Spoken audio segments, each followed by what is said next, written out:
Tilok. Iparingot yung kinaon.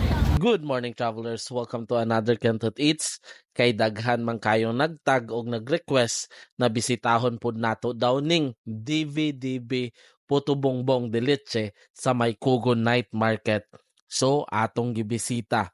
Ilang location is located lang gini siya duol ragi kay siya sa Dilaw or RD Pawn Shop. So, kung mangita mo sa ila, diha ragid na straight ang ilang spot. Ang ilang serving is 75 pesos with leche plan na siya.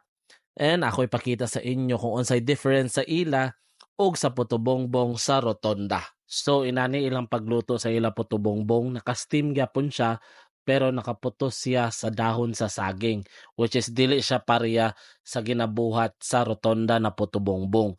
Pero same ra gyapon silang procedure, gabot kan gyapon nilag margarine plus ginahan kay ko kay ang ginagamit nila is fresh na lube, dili tong desiccated coconut. And butkan day nila og cheese na good amount lang gid siya, dili gid siya daghan kaayo, dili po siya gamay kaayo. And nadan siya 3 slice na leche plan for only 75 pesos lang ni ilang per serving ha. And butkan po day nila og condensed milk na which is dili gyapon kay daghan and dili po kayo gamay. So sulit gid kay siya and dili gid siya sumol or bidli ang ilang per serving kay nahurot gid nako ang isa ka serving nila. Tilok gid siya.